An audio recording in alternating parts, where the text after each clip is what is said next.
Selamat datang di channel Indah Kirana, channel tentang alur cerita anime Donghua. Yang suka dengan alur ceritanya, jangan lupa subscribe ya guys, biar gak ketinggalan alur cerita menarik selanjutnya. Tanpa banyak bicara lagi, mari dengarkan alur ceritanya. Semoga terhibur.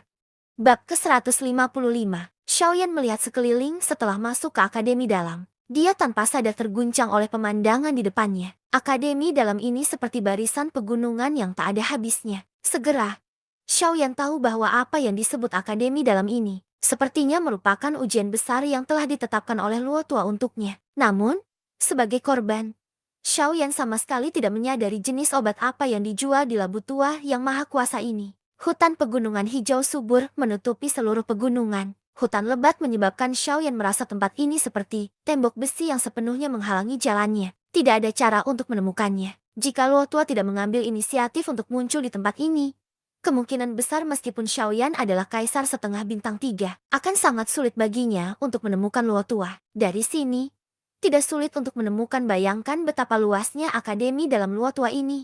Tentu saja, Xiaoyan, yang berada di benua Doqi, secara alami mampu menciptakan dunianya sendiri. Xiaoyan bahkan mampu menciptakan ruang seluas puluhan ribu mil. Namun, penciptaan ruang ini hari ini menyebabkan dia tidak punya pilihan selain mengaguminya. Karena perbedaan kepadatan ruang antara dua benua. Bahkan dengan kekuatan Xiaoyan saat ini, masih agak sulit baginya untuk menciptakan ruang miliknya di benua Yuanwu. Saat itu, Xiaoyan telah menghabiskan cukup banyak uang, banyak usaha untuk menciptakan ruang kecil untuk menyimpan barang. Dia secara alami sangat jelas tentang kesulitan yang terlibat. Selain itu, Xiaoyan, yang memiliki makam surgawi, saat ini tidak dapat membukanya. Orang bisa membayangkan kesulitan yang ada, namun, semakin sering hal ini terjadi, Xiaoyan semakin terkejut dengan kekuatan Luo Tua ketika dia melihat upaya besar yang telah dilakukan Luo Tua saat ini. Ruang seluas itu hanya berada dalam jangkauan pikiran Luo Tua. Ini benar-benar ciptaan dari kemampuan yang luar biasa, menciptakan dunia dalam genggaman seseorang. Kekuatan Luo Tua sungguh menakutkan, meskipun ini adalah apa yang dipikirkan Xiaoyan di dalam hatinya.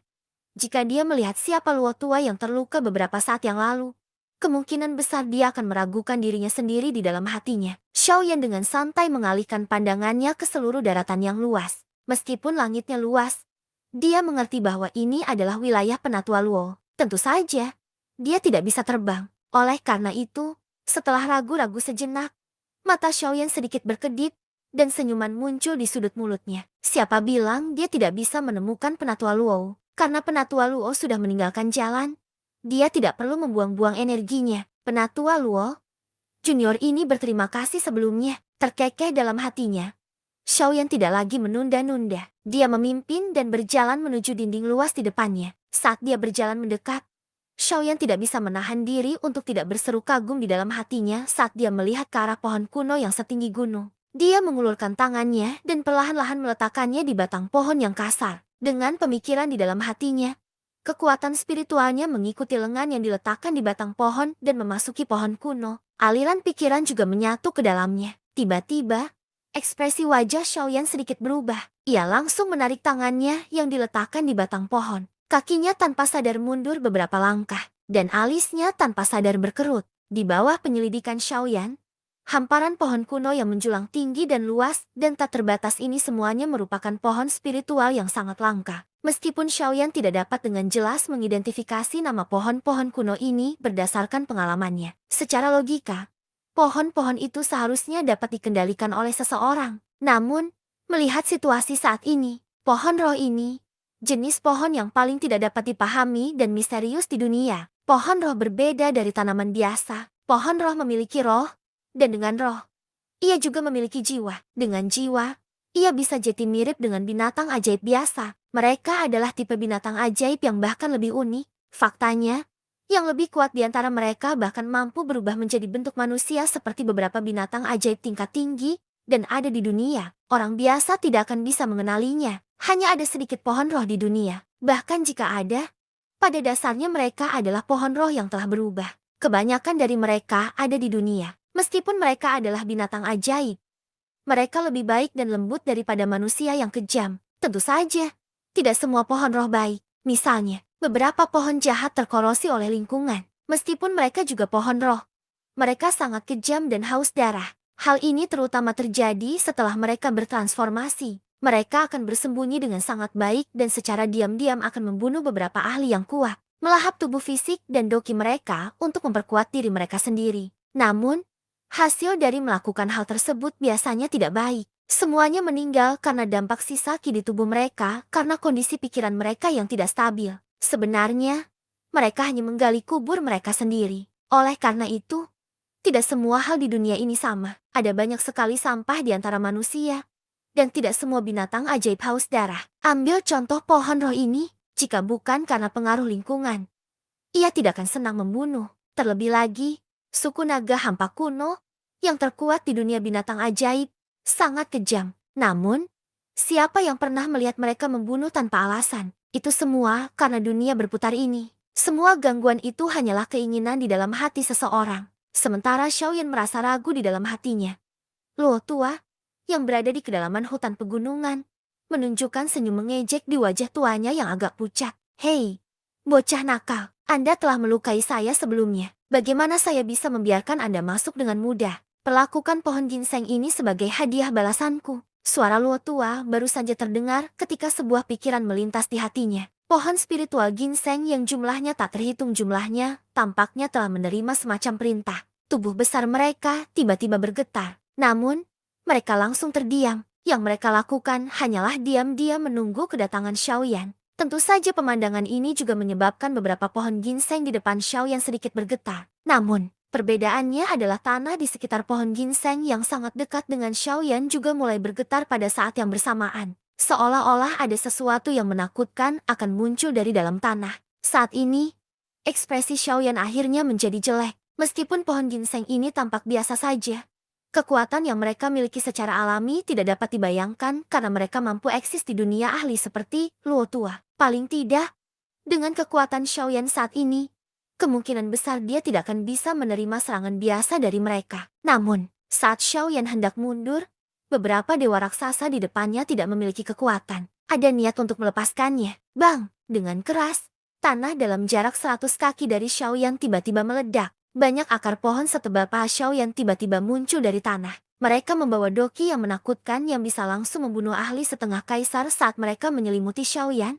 Hanya dalam sekejap, akar pohon yang tak terhitung jumlahnya ini telah berubah menjadi sangkar yang menyegel Xiaoyan di dalamnya. Dia tidak bisa maju atau mundur. Saat ini, Xiaoyan seperti seekor burung yang terperangkap di dalam sangkar. Menghadapi keberadaan yang begitu kuat, bahkan napasnya terasa sangat menyesakan. Bab ke-156. Di ujung dunia yang menyerupai alam mistik, 3 makhluk raksasa dengan tubuh bengkok berkumpul. Di antara mereka, ada sangkar yang dibentuk oleh puluhan ribu akar. Sosok manusia berjubah hitam dengan sungguh-sungguh memandangi akar yang terjalin di depannya. Pohon roh sebenarnya tidak sederhana. Saat itu di benua Doki, saya hanya mendengar namanya, tetapi belum pernah melihatnya sebelumnya. Sekarang setelah saya melihatnya, tidak disangka pohon roh ternyata sekuat ini. Tidak heran pohon itu tidak ada di benua Doki. Pohon roh yang begitu kuat juga menyebabkan Xiaoyan merasa sangat terkejut di dalam hatinya. Saat dia memujinya di dalam hatinya, sudut mulut Xiaoyan tanpa sadar menunjukkan senyuman pahit. Metode Luo tua ini benar-benar sedikit kejam. Dengan kekuatan Xiaoyan, bagaimana dia bisa bertarung dengan pohon roh ini? Bukankah dia mencari kematiannya sendiri? Namun, tindakan Luo tua ini juga menyebabkan Xiaoyan merasa sangat tidak yakin di hatinya. Orang tua yang bau ini sudah sangat tua, sehingga hanya tersisa tulangnya saja. Dari mana datangnya amarahnya? Xiaoyan mengutuk dalam hatinya. Namun, situasi di depannya nyata. Apa yang bisa dia lakukan bahkan jika dia mengutuk Luo tua? Ketiga dewa raksasa ini tidak bisa dianggap enteng. Xiaoyan mengangkat kepalanya dan melihat ketiga pohon kuno ini melalui celah di antara akarnya. Ekspresi tak berdaya sekali lagi muncul di wajahnya, menambahkan gelombang rasa pusing yang terpancar dari dalam jiwanya. Dia terlalu malas untuk peduli dengan orang-orang ini. Dia duduk di tanah, menyilangkan kaki, dan memasuki kondisi latihan. Dia mulai pulih perlahan. Pada saat ini, Luo tua yang berada jauh di dalam hutan pegunungan, tampaknya telah melihat semua ini dengan matanya. Dia merasakan aura yang agak lemah di dalam tubuh Xiaoyan dan secara kasar memahami sedikit di dalam hatinya. Segera, dia sekali lagi tersenyum dan bergumam pelan di mulutnya. Bocah bau, kamu masih bertindak tanpa malu-malu. Sejak kamu datang, tentu saja aku tidak akan membiarkanmu berhenti. Kalau tidak, siapa yang akan mengganti kerugian yang aku derita? Oleh karena itu, Detik berikutnya, tubuh Xiaoyan yang sedang berlatih tiba-tiba bergetar. Gelombang energi alam yang murni dan agung tiba-tiba muncul di dalam pusaran di dalam tubuhnya. Segera, aura yang melesat ke langit tiba-tiba menyebar dari tubuh Xiaoyan. Itu berubah menjadi badai doki yang liar dan dahsyat yang langsung menyapu bersih. Namun, badai mengerikan yang biasanya dapat menghancurkan sebagian dunia saat ini, seperti angin sepoi-sepoi di depan pohon spiritual ini, itu tidak menimbulkan riak sedikit pun. Pada saat yang sama, pilar cahaya doki yang cemerlang keluar dari tubuh Xiaoyan. Itu melonjak bersama angin dan berubah menjadi pilar cahaya doki selebar 1000 kaki. Beberapa napas kemudian, tiba-tiba ia merobek ikatan sangkar dan melesat ke langit dengan aura seperti pelangi. Aura Xiaoyan, yang masih sedikit lemah beberapa saat yang lalu, telah pulih sepenuhnya ke puncaknya saat ini. Faktanya, itu jauh lebih kuat dari sebelumnya. Meskipun dia belum membuat terobosan, kekuatan Kaisar setengah bela diri bintang 3 tahap tengah Xiaoyan telah sepenuhnya stabil pada saat ini. Samar-samar, dia hendak menyentuh penghalang Kaisar setengah bela diri bintang 3 tahap akhir. Sepertinya dia hanya perlu menunggu kesempatan untuk membuat terobosan dalam sekali jalan. Dibandingkan masa depan, Xiaoyan saat ini bahkan lebih percaya diri. Bahkan jika dia bertemu dengan ahli tingkat Kaisar setengah bela diri bintang 7 tahap akhir, dia sama sekali tidak takut. Dia bahkan bisa membunuh mereka dengan satu serangan dengan kekuatan penuhnya. Bagi Xiaoyan, gerakan Luo Tua ini benar 2 September arti pertanda baik dari surga. Setelah ini, kekuatan Xiaoyan pasti akan menjadi lebih kuat. Hanya karena inilah Xiaoyan memiliki harapan lebih besar untuk perjalanan ke wilayah barat. Bagaimanapun, 4 sekte besar bukanlah orang yang mudah menyerah. Xiaoyan sekali lagi berterima kasih pada Luo Tua di dalam hatinya. Namun, dia juga memahami bahwa tindakan Luo Tua tidak dimaksudkan untuk meningkatkan kekuatan Xiaoyan. Bagaimanapun, dalam jalur kultivasi, seseorang tidak bisa begitu saja mengandalkan kekuatan eksternal. Berpegang teguh pada jalurnya sendiri hanya akan menghasilkan hasil sebaliknya. Namun, untungnya, prinsip perbaikan bertahap adalah sesuatu yang dipahami dengan jelas oleh Xiaoyan, yang telah mengalami serangkaian peristiwa besar. Itu juga karena dia mengerti, lebih dari orang biasa, betapa sulitnya mendapatkan kekuatan sejati. Pada saat yang sama, ketika kekuatannya telah pulih ke puncaknya, perasaan pusing yang samar di pikiran Xiaoyan langsung terhapus. Yang tersisa hanyalah perasaan kenyang. Tubuhnya bergetar sekali lagi. Tubuhnya, yang tampaknya tidak kekar, terangkat ke udara. Ujung kakinya dengan lembut menekan udara kosong. Adapun tubuh Xiaoyan langsung menghilang. Membentuk jari api. Detik berikutnya, tubuh Xiaoyan terbang mengitari 3 pohon roh dengan cara yang tampak seperti ilusi di langit. Doki di tubuhnya mengikuti jalur Qi-nya dan mengalir di dalam tubuh Xiaoyan. Akhirnya, itu benar-benar diaglomerasi di ibu jari tangan kanan Xiaoyan. Doki yang sangat murni telah sepenuhnya berubah menjadi zat di bawah aglomerasi yang cepat. Kekuatan menakutkan yang terkandung di dalamnya sekali lagi melonjak teknik Doklastian. Segera setelah itu, suara embusan muncul dari telapak tangan Xiaoyan. Api surgawi yang cemerlang muncul entah dari mana. Suhu yang sangat tinggi juga menyebar, menyebabkan seluruh tempat menjadi kering dan panas dalam sekejap. Bahkan batang pohon tebal dari ketiga pohon kuno ini tanpa sadar bergetar di bawah kekuatan menakutkan dari api surgawi ini. Efek menahan api pada pohon roh juga terungkap sepenuhnya pada saat ini. Ekspresi wajah Xiaoyan masih tidak berani rileks sedikit pun saat melihat ini. Bagaimanapun, kekuatannya ditampilkan di sini. Bahkan jika dia memiliki api surgawi, kemungkinan besar dia akan mengalami kesulitan, bahkan untuk melindungi dirinya sendiri, jika ketiga orang besar ini benar-benar bertarung. Namun, anak panah itu sudah tertancap di busur dan tidak punya pilihan selain dilepaskan. Bagaimanapun, dia tidak bisa menghindari pertarungan besar dengan ketiga orang ini. Namun, dia sebaiknya memanfaatkan kesempatan ini untuk menyerang lebih dulu dan meraih keunggulan. Dia akan menggunakan metode yang menggelegar untuk menekan mereka sebelum menyerbu ke dalam hutan pegunungan. Mungkin ini satu-satunya cara agar dia punya kesempatan. Xiaoyan bertindak segera setelah dia memikirkan hal ini. Ketika pikiran ini terlintas di hatinya, tubuhnya langsung membengkak karena angin. Dalam waktu kurang dari sekejap, dia telah berubah menjadi dewa emas yang sangat besar. Setiap nafas yang dia hirup menyebabkan tornado doki mengalir keluar dari ruang kosong. Pada saat yang sama, jari api yang menyatu di antara jari-jarinya tiba-tiba menyerang, menghancurkan ruang kosong dengan satu serangan. Badai menakutkan yang sangat besar dan tak terbatas juga melanda pada saat yang bersamaan. Pada saat berikutnya, sekelompok besar api, yang seperti planet yang turun dari langit, menghantam dengan keras ke bawah, menghantam 3 pohon kuno dengan kekuatan yang luar biasa. Sebagai pohon roh, mereka sudah memiliki spiritualitas saat dilahirkan. Tak perlu dikatakan lagi, pohon-pohon kuno yang telah ada selama beberapa tahun ini bahkan lebih dari itu. Pada saat ini, setelah merasakan kekuatan menakutkan dari jari Xiaoyan, ruang di sekitar 3 pohon kuno tanpa sadar dipenuhi dengan tekanan yang tak terlihat. Mengungkapkan pikiran di dalam hati mereka. Aura api surgawi pada gugusan api menyebabkan mereka merasa sedikit tidak nyaman. Untungnya, kesenjangan dalam kekuatan mereka adalah celah yang tidak dapat dilintasi oleh Xiaoyan saat ini. Apapun yang dia lakukan, saat mereka merasakan kumpulan api yang menjulang semakin mendekat. Ketiga pohon kuno itu sepertinya telah membuat kesepakatan. Banyak akar pohon, yang lebarnya ratusan kaki, terus-menerus muncul dari tanah di depan mereka. Mereka terus berkumpul di ruang kosong di atas 3 pohon kuno. Akhirnya, mereka berubah menjadi bola hijau tua yang lebih besar. Itu seperti planet lain yang menyerbu menuju gugusan api besar yang turun dari langit.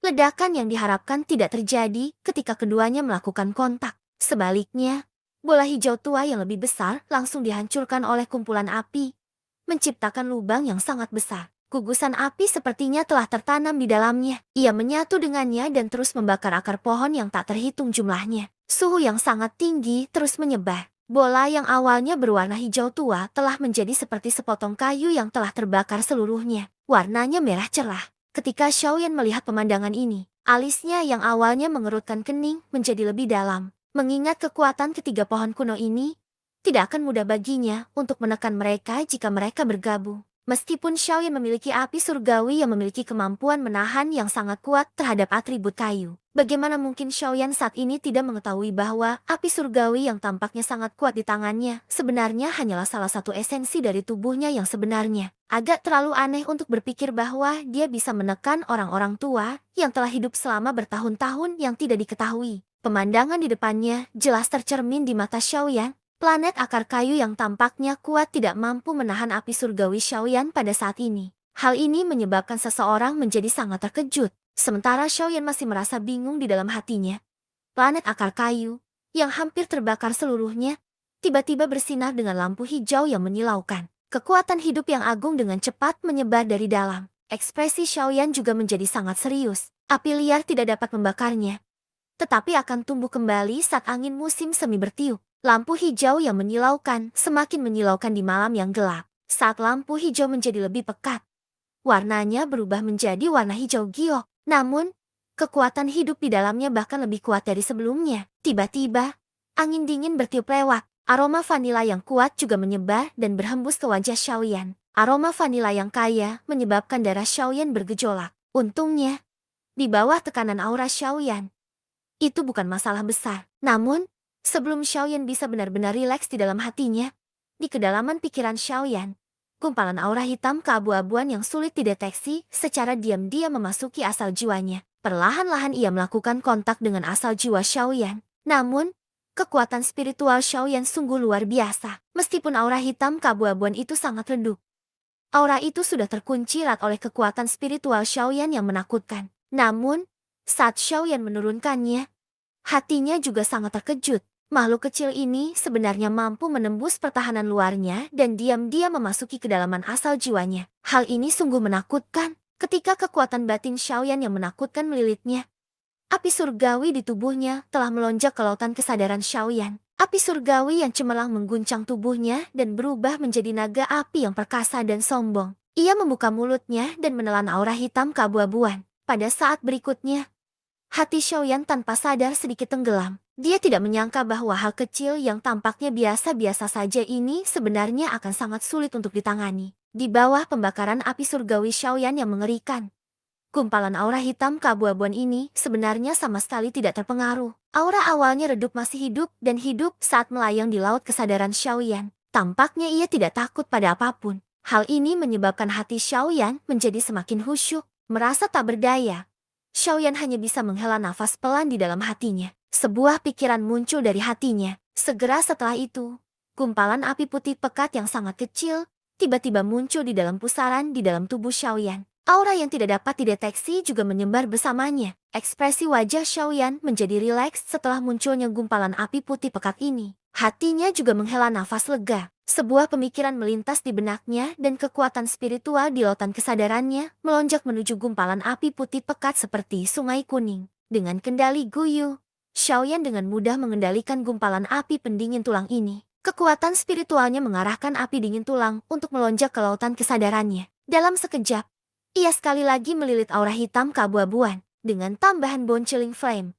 Gumpalan aura hitam keabu-abuan yang acuh tak acuh beberapa saat yang lalu, tanpa sadar memancarkan gelombang sedikit cici. Terdengar pada saat ini, cahaya yang awalnya redup akhirnya menjadi semakin lemah. Segera, ia mengeluarkan suara kai yang lembut sebelum berubah menjadi ketiadaan dan benar-benar menghilang dari lautan kesadaran Xiaoyan. Pada saat yang sama, ketika gumpalan api dingin tulang muncul di dalam tubuh Xiaoyan, ekspresi Luo tua tanpa sadar berubah sekali lagi dari dalam hutan pegunungan. Sepasang mata tua yang keruh langsung melihat ke arah di mana Xiaoyan berada. Sayangnya, meskipun kekuatannya sangat besar dan dia mampu melintasi hutan pegunungan 5.000 kilometer untuk melihat Xiaoyan, samar-samar dia bisa merasakan aura yang sangat misterius mengelilingi tubuh Xiaoyan saat ini. Bahkan dia tidak mampu menembus pelindungan kekuatan itu. Tentu saja, dia tidak dapat mengetahui segala sesuatu di dalam tubuh Xiaoyan ini.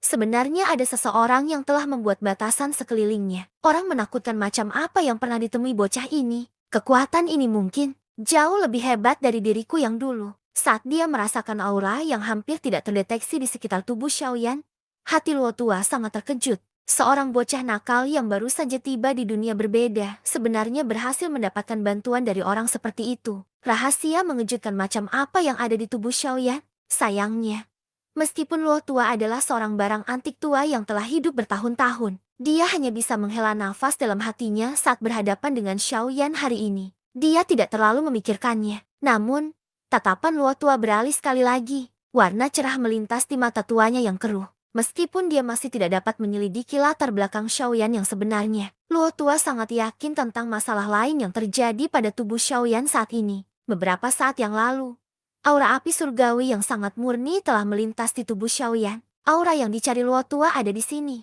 Bersambung ke bab selanjutnya.